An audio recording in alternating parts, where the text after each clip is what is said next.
శ్రీ మహాజనాధిపతయే నమః. శ్రీ గురుభ్యో నమః.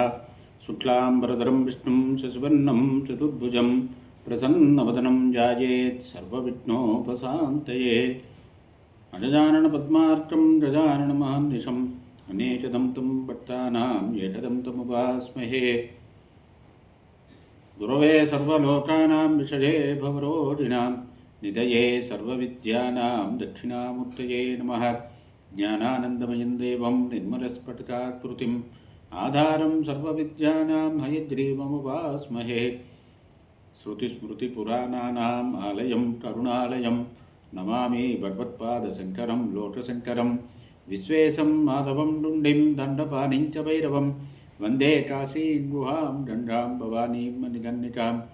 తీర్థదంత్రమహాకాయ కల్పాంతధానోపమ భైరవాయ నమస్తుభ్యం అనుజ్ఞాం దాతుమర్హసి. అన్నపూర్ణే సదాపూర్ణే శంకర ప్రాణవల్లభే జ్ఞానవైరాగ్యసిద్ధ్యర్థం భిక్షాం దేహి చ పార్వతీ. మాతా చ పార్వతీదేవి పితా దేవో మహేశ్వరः బాంధవాः సుభర్తాశ్చ స్వదేశో భువనత్రయం. ఆపదామపహర్తారం దాతారం సర్వసంపదాం లోకాభిరామం శ్రీరామం భూజో భూజో నమామ్యహం. మనోజవం మారుతతుల్యవేగం జితేంద్రియం బుద్ధిమతాం వరిష్టం వాతాత్మజం వానరయోధముఖ్యం శ్రీరామదూతం శిరసా నమామి. వసుదేవసుతం దేవం కంసచానూరమర్దనం దేవకీ పరమానందం కృష్ణం వందే జగద్గురుం. శ్రీకృష్ణం వందే జగద్గురుం. నారాయణం నమస్కృత్య నరం చైవ నరోత్తమం దేవీం సరస్వతీం వ్యాసం తతో జయముదీరయతు. వ్యాసం వశిష్ఠనప్తారం శక్తే పౌత్రమకల్మసం పరాశరాత్మజం వందే సుఖతాతం తపోనిధిం.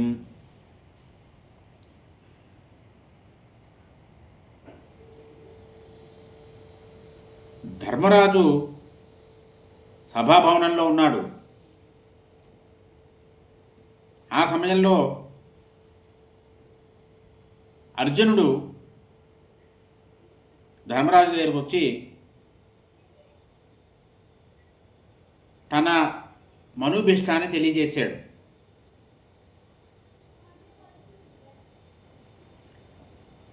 మహారాజా, నా దగ్గర విల్లు, అస్త్రాలు, బాణాలు, పరాక్రమము, సహాయకులు, రాజ్యం, కీర్తి, సైన్యం ఇవన్నీ కూడా దుర్లభమైనటువంటివి, సులభంగా లభించేటువంటివి కావు. కానీ ఇవన్నీ కూడా నాకు లభ్యమయ్యాయి. మనసులో ఉన్నటువంటి ఇచ్ఛ అనుసారంగా ఇవన్నీ పొందడం జరిగింది. దీనివల్ల ధన్యత కలిగింది. ఇప్పుడు మన కోశాన్ని అభివృద్ధి చేసుకోవడమే మన యొక్క కర్తవ్యం. కాబట్టి నేను రాజులందరినీ ఓడిస్తాను. ఓడించి పన్ను రూపంలో ధనాన్ని, రాసుల్ని తీసుకొస్తాను. విజయాయ ప్రయాస్యామి దిశం ధనదపాలితాం తిథావదమూర్తే చ నక్షత్రే చ అభిపూజితే. మీరు కనుక ఆజ్ఞ ఇచ్చినట్లయితే ఉత్తర దిక్కును జయించడానికి బయలుదేరుతాను. వెళ్ళే సమయంలో తిథి, ముహూర్తము, నక్షత్రము ఇవన్నీ కూడా పవిత్రమై ఉండాలి. ఇది మనం గమనించవలసిన విషయం. ఏదైనా ముఖ్యమైన పని మీద వెళ్తున్నప్పుడు తిథి, ముహూర్తం, నక్షత్రం ఈ మూడు కూడా మనం అనుకూలంగా ఉండేటువంటివి, పవిత్రంగా ఉండేటువంటివి ఎంచుకోవాలి. ధర్మరాజు ఇతర సోదరులతో కలిసి అర్జునుడు చెప్పిన మాటను విని చాలా సంతోషించాడు. అక్కడే మంత్రులందరూ ఉన్నారు, పురోహితుడు ధౌమ్యుల వారు ఉన్నారు, వ్యాసుల వారు ఉన్నారు. వారు కూడా ఆనందించారు. అప్పుడు వ్యాసుల వారు అర్జునుడితో అంటున్నారు, సాధు సాధు ఇది కౌంతేయ దిష్టాతే బుద్ధిరీ దృషి పృథివీ మఖిలాం దేతుం ఏకో జపసితో భవాన్. నాయన అర్జున, భాగ్యవశాన నీకు చాలా మంచి బుద్ధి కలిగిందయ్యా, చాలా బాగుంది. ఈ భూమి అంతటినీ నువ్వు ఒక్కడివే జయించేటువంటి సామర్థ్యం నీకుంది, ఆ ఉత్సాహం కూడా నీకున్నది. ధన్య పాండుర్మహీపాల, నీలాంటి పుత్రుణ్ణి కన్నటువంటి పాండురాజు ధన్యుడయ్యా. అందువల్ల నీ పరాక్రమంతో ధర్మరాజు యుధిష్ఠిరుడు అన్నీ కూడా పొందుతాడు, సార్వభౌముడవుతాడు, ధర్మాత్ముడవుతాడు, వెలుగొందుతాడు ధర్మాత్ముడిగా, సార్వభౌముడిగా. నీ బాహుబల సహాయంతో రాజసూయాన్ని నిర్విఘ్నంగా చేస్తాడు ధర్మరాజు. సునయాద్ వాసుదేవస్య అంటే శ్రీకృష్ణస్వామి వారి యొక్క రాజనీతి వల్ల, భీమార్జున బలేనచ భీముడు మరియు అర్జునుడు యొక్క బలం వల్ల, యమయోశ్చైవ వీర్యేన సర్వే ప్రాప్తి ధర్మరాట్టు నకుల సహదేవుల యొక్క పరాక్రమం వల్ల ధర్మరాజు అన్నిటినీ పొందుతాడు. తూర్పు దిశకి భీముడు, తూర్పు దిశలో భీముడు వెళ్ళాలి. సహదేవుడు దక్షిణ దిశ, నకులుడు వరుణ దేవుడు పరిపాలించేటువంటి పడమర దిశకి వెళ్ళాలి. ఇది నా బుద్ధి మేరకు నేను నిర్ణయం చేశానయ్యా, మీరు దీన్ని పాలించండి అని చెప్పారు వ్యాసుల వారు. వ్యాసుల వారి మాట విన్నట్టు పాండవ కుమారులందరూ కూడా సంతోషంతో, ఆనందంతో వారి ఆజ్ఞని శిరసా వహించారు. మీ ఆజ్ఞాన ప్రకారం మేము నడుస్తాము అని మాట ఇచ్చారు వ్యాసుల వారికి.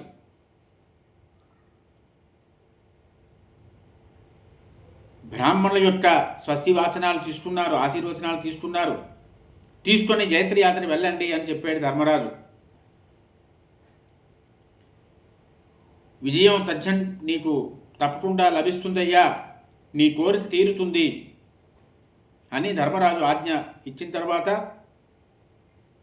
గతంలో అగ్నిదేవుడు ఇచ్చినటువంటి ఎంతో అద్భుతాలని కూడా సాధించేటువంటి శక్తి ఉన్నటువంటి రథం మీద అర్జునుడు ఉత్తర దిక్కుడు బయలుదేరాడు, భీముడు తూర్పు దిక్కుడు వెళ్ళాడు, నకుల సహదేవులు దక్షిణ పడమర దిశలకు వెళ్ళారు, సైన్యాలతో సహా వెళ్ళారు.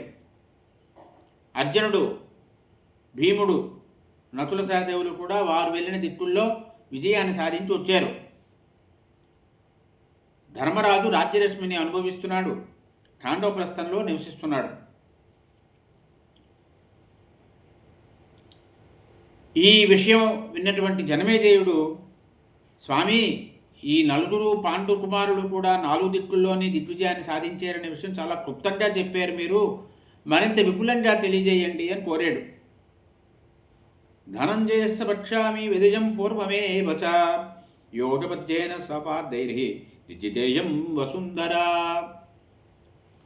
కుంతీపుత్రులందరూ కూడా 4 దిక్కుల్లోని నలుగురు వెళ్ళారు. ముందుగా అర్జునుడి యొక్క దిగ్విజయాన్ని వర్ణిస్తానయ్యా అన్నారు వైశంపాయనుడు వారు. పెద్దగా పరాక్రమాన్ని ప్రదర్శించకుండానే అర్జునుడు అవలీలగా అందరినీ జయించాడు, పుల్లింద దేశ రాజులందరినీ జయించాడు. ఆ తరువాత కాలకూటులను జయించాడు.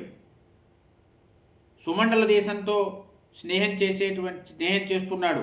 సాచల ద్వీపాన్ని, అక్కడ రాజు అయినటువంటి ప్రతిబింజుని జయించాడు. అక్కడ సాచల ద్వీపము, ఇంకా 7 ద్వీపాలు ఉన్నాయి అక్కడ.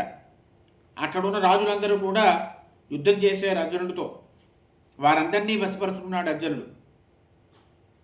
వారందరితో కలిసి ప్రాగ్యోతిషపురం దాడి చేశాడు. అక్కడ భటదత్తుడు మహారాజు ప్రాగ్యోతిషపురానికి గొప్ప యుద్ధం జరిగింది.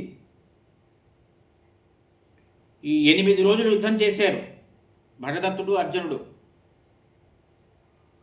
అలిసిపోలేదు అర్జునుడు భటదత్తుడితో 8 రోజులు యుద్ధం చేసిన తర్వాత కూడా. ఇప్పుడు భటదత్తుడు అన్నాడు, నాయనా నువ్వు ఇంద్రుడి కుమారుడు అయ్యా, ఈ యుద్ధంలో మంచి శోభస్కరంగా ఉండి యుద్ధం చేసేటువంటి పరాక్రమం ఉన్నటువంటి వాడి నువ్వు ఒక్కడవే.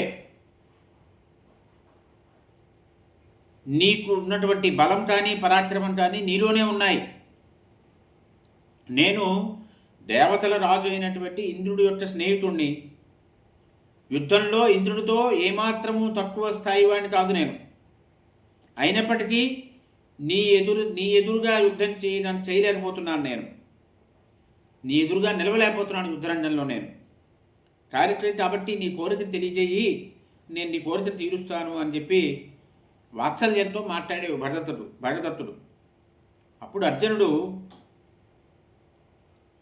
ధర్మజ్ఞుడు, సత్యవాక్ పాలన దీక్షలో ఉన్నటువంటి వాడు, పురుతులాని శ్రేష్ఠుడు, యజ్ఞాల్లో గొప్ప దక్షిణలు ఇచ్చేటువంటి వాడు అయినటువంటి ధర్మరాజు యుధిష్ఠిరుడు రాజసూయాగం చేయడాన్ని నిశ్చయించాడు. అతన్ని చక్రవర్తి చెయ్యాలని అనుకుంటున్నాను నేను. మీరు అతని టప్పాలు కట్టండి. మీరు మా తండ్రి గారికి స్నేహితులు, నా మీద ప్రేమ ఉన్నటువంటి వారు, కాబట్టి మిమ్మల్ని నేను ఆజ్ఞాపించలేను.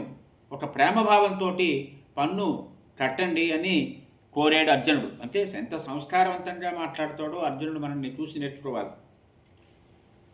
ఆయన భగదత్తుడు, అలాగే నాయన, నాకు నీ పట్ల ఎటువంటి ప్రేమ ఉన్నదో యుధిష్ఠిరుడి పట్ల కూడా అంతే ప్రేమ ఉన్నది. అవన్నీ నువ్వు చేస్తాను, ఇంకా ఏం చేయమంటావు అని అడిగారు వారు భగదత్తుడు. మీ మాటతోటే అన్నీ చేసినట్టుగా నేను భావిస్తున్నాను, మీ ఆజ్ఞ ఇవ్వండి, నేను వెళ్ళి వస్తాను అన్నాడు అర్జునుడు. అక్కడి నుంచి కుబేరుడు పరిపాలించేటువంటి ఉత్తర దిక్కుకు వెళ్ళాడు అర్జునుడు. అంతర్గిరి, బహిర్గిరి, ఉపగిరి అనేటువంటి ప్రదేశాలు కూడా జయించాడు. అవన్నీ తన అధీనంలోకి వచ్చాయి. పర్వత ప్రదేశాలు అవన్నీ కూడా వాళ్ళ నుంచి ధనరాశులు స్వాధీనం చేసుకున్నాడు. అక్కడి నుంచి ఉలూట దేశం వెళ్ళాడు. అక్కడ బృహంతుడు అనేటువంటి రాజు అతని మీద అతనితో యుద్ధం చేశాడు. ఈ బృహంతుడు చతురంగ బలాలతో వచ్చాడు, యుద్ధం చేశాడు అర్జునుడితో. అర్జునుడి యొక్క పరాక్రమం ముందు బృహత్తుడు నిలబడలేకపోయాడు. ఈ పర్వతేశ్వరుడైనటువంటి బృహంతుడు యుద్ధాన్ని ఆపేశాడు. ఎన్నో రత్నాలు అన్నీ కూడా తీసుకొచ్చి అర్జునుడిని సేవించాడు. ఈ బృహత్తుడి రాజ్యానికి అర్జునుడు మళ్ళీ అతన్నే రాజును చేశాడు. చేసి ఉలూటుడు అనేవాడితో కలిసి సేనాభిద్రుడు అనేవాడి రాజ్యం మీద దాటికి వెళ్ళాడు. అతన్ని పరాజితుణ్ణి చేశాడు.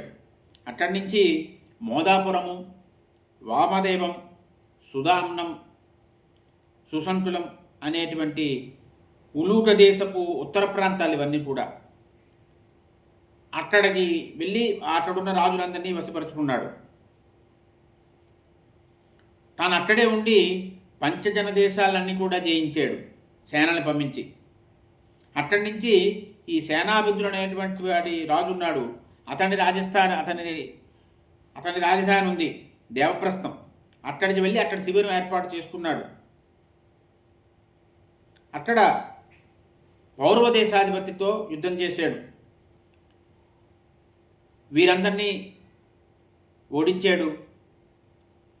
అక్కడ పర్వతవాసులైనటువంటి ఉత్సవ సంకేతులని పేరు పట్టేటువంటి బందిపోట్లు దొంగలు ఉన్నారు. అక్కడ 7 జనాలు ఉన్నాయి, బందిపోటు దొంగల జనాలు. వారందరినీ కూడా జయించాడు అర్జునుడు. అటు పిమ్మట కాశ్మీర్ దేశానికి వెళ్ళాడు. ఆ కాశ్మీర్ దేశంలో ఉన్న క్షత్రియుల్ని, దశమండలాలతో కలిసి ఉన్నటువంటి రాజు ఉన్నాడు అక్కడ, లోహితుడు. అతన్ని కూడా వశపరుచుకున్నాడు. అటు పిమ్మట త్రిగర్తులు, దార్వులు, కోటనదులు, ఇలా ఇతరులందరూ చాలామంది రాజు సమూహాలన్నీ కూడా అర్జునుడిని శరణు కోరారు.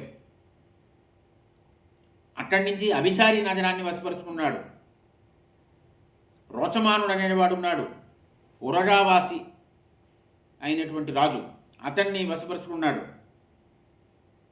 చిత్రాయుధుడు అనేటువంటి వాడి పాలనలో ఉన్నటువంటి సింహపురాన్ని కూడా ఆధీనంలోకి తీసుకున్నాడు. తరువాత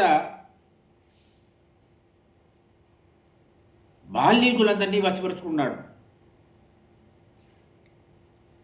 అక్కడి నుంచి కాంభోజులు, దరదులు, వారిని వశపరుచుకున్నాడు. ఈశాన్యంలో ఉన్నటువంటి వారందరినీ కూడా జయించాడు.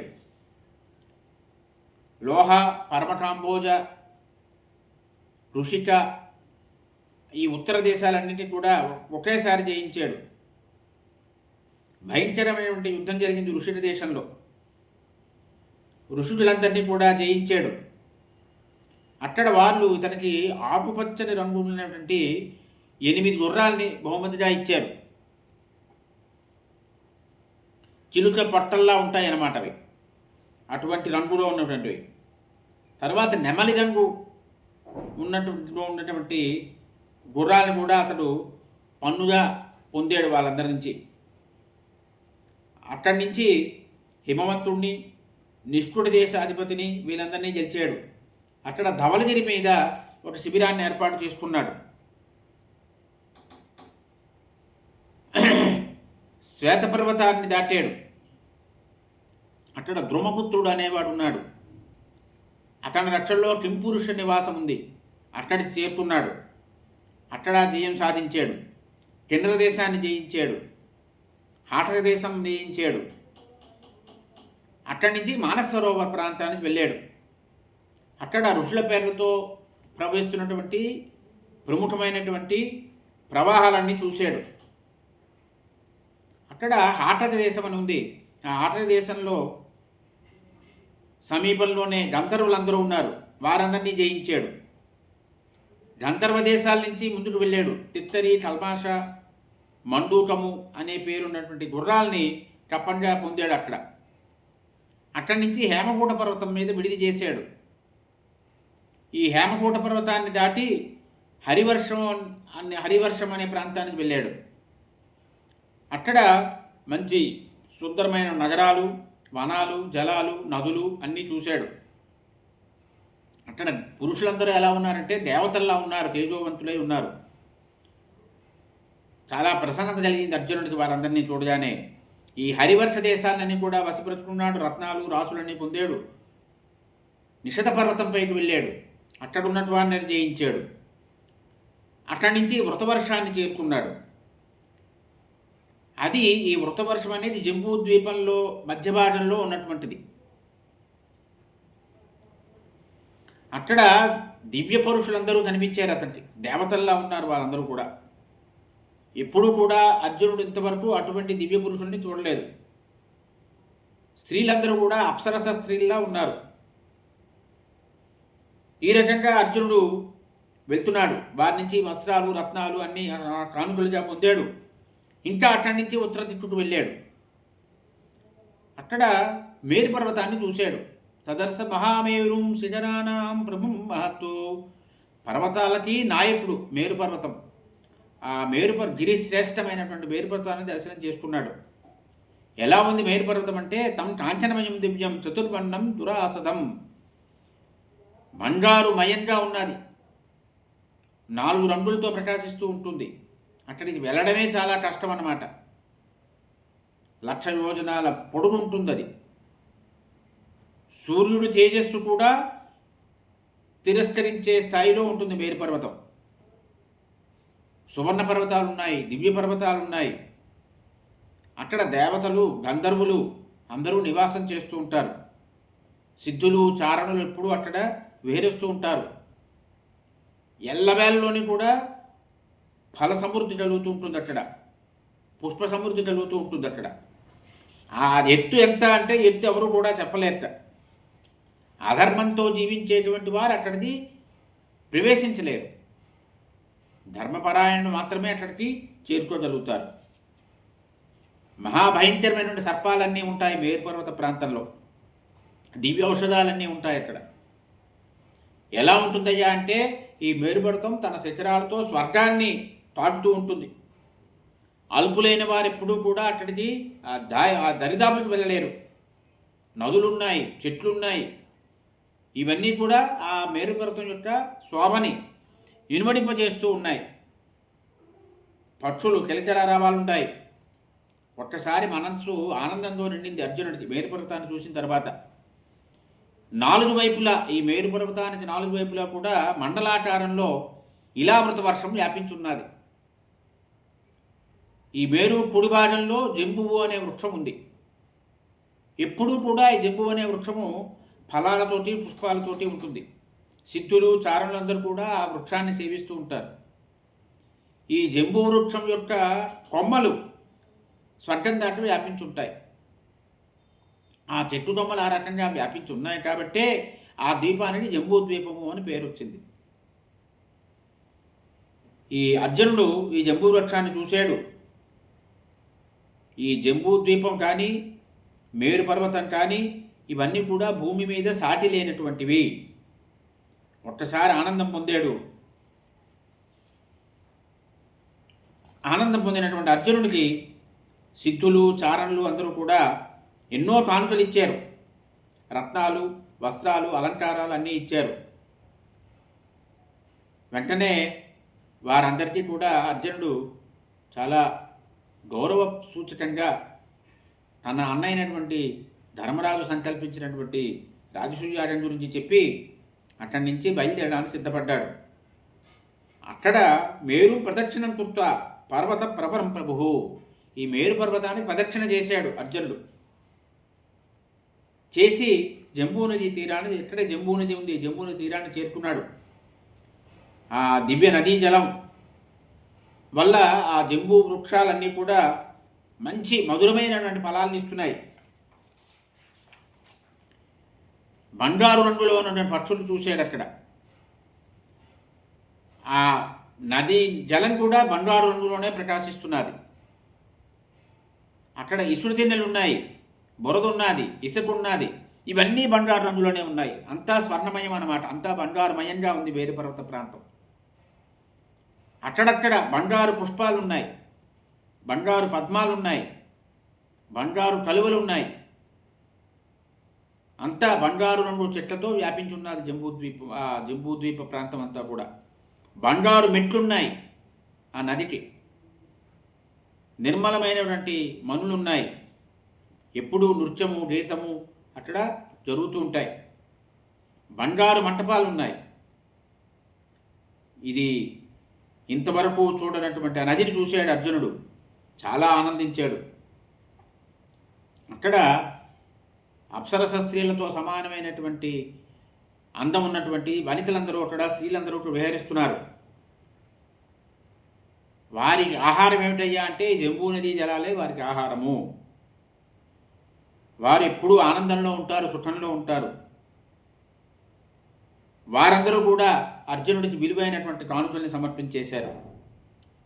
జాంబూనదం అనేటువంటి పేరున్నటువంటి బంగారాన్ని ఇచ్చారు. వారు ఆభరణాలు ఇచ్చారు. అవన్నీ తీసుకొని అక్కడి నుంచి పశ్చిమ దిశలో బయలుదేరాడు అర్జునుడు. అక్కడ నాగులు రక్షించేటువంటి దేశం ఉంది, ఆ దేశాన్ని జయించాడు. అక్కడి నుంచి గంధమాదన పర్వత ప్రాంతానికి వెళ్ళాడు. అక్కడ ఉన్న వారందరినీ గెలిచాడు. అక్కడి నుంచి కేతుమాల వర్షాన్ని చేరుకున్నాడు. అక్కడ దేవతుల్యులైనటువంటి స్త్రీ పురుషులందరూ అక్కడ నివాసం చేస్తూ ఉంటారు. ఆ కేతుమాల వర్షాన్ని కూడా జయించాడు. కప్పం తీసుకున్నాడు. అక్కడి నుంచి మళ్ళీ ఇలావృత వర్షానికి వచ్చాడు. ఈ మేరు పర్వతము, మందర పర్వతము, ఈ రెండు పర్వతాల మధ్య ఉన్నటువంటి శైలోదా నది ఉంది అక్కడ. ఈ శైలోదా నది ఒడ్డున అక్కడ విశ్రాంతి తీసుకున్నాడు.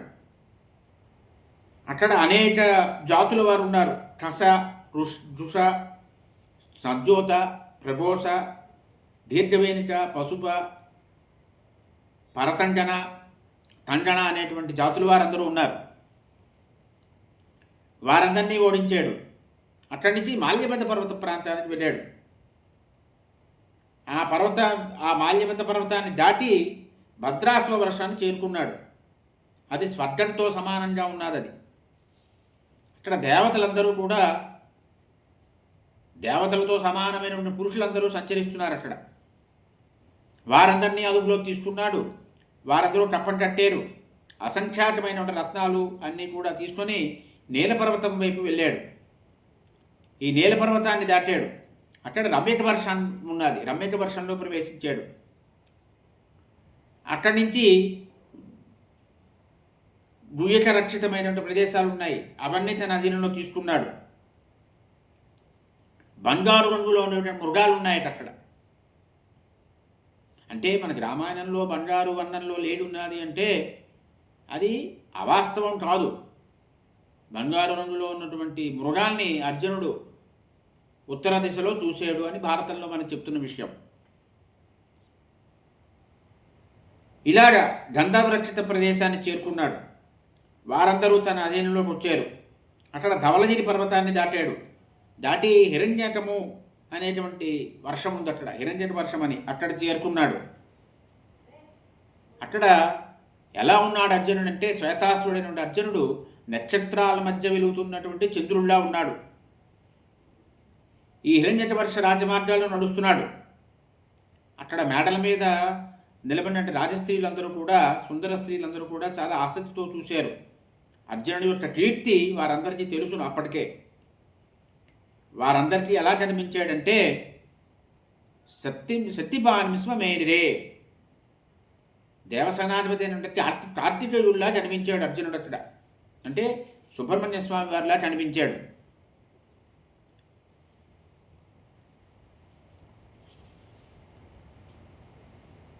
ఇంకా ముందుకు వెళ్ళాడు.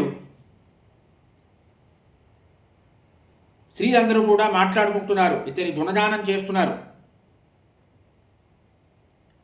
అందరూ ప్రసన్నులయ్యారు. అర్జునుడికి రత్నాలు, అలంకారాలు, కానుకలుగా సమర్పించారు. అక్కడి నుంచి శృంగవత ప్రాంతానికి చేరాడు. ఆ శృంగవత పర్వతం దాటాడు. ఉత్తర తురు వర్షంలో ప్రవేశించాడు. ఈ ఉత్తర తురు వర్షంలో ఉన్నటువంటి రాజులను కూడా జయించాలనే సంకల్పంతో ఉన్నాడు అర్జునుడు. వెంటనే అర్జునుడి దగ్గరికి బలవంతులైనటువంటి వారు, విశాలమైనటువంటి శరీరం కలిగినటువంటి ద్వారపాలకులు వచ్చారు. వచ్చి, అర్జున, ఈ నగరం మీద జయం సాధించడము సాధ్యం కాదు. ఏ విధంగానైనా సరే జయించడం అనేది సాధ్యం కాదు. కాబట్టి వెనకటి మరలిపో. నువ్వు ఇంతవరకు వచ్చేవంటే అదే పెద్ద విశేషం. ఈ నగరంలో ప్రవేశం చేసిన వాడు మళ్ళీ ప్రాణాలతో తిరిగి వెళ్ళడు. మాకు నీ పట్ల ప్రసన్నత కలిగింది.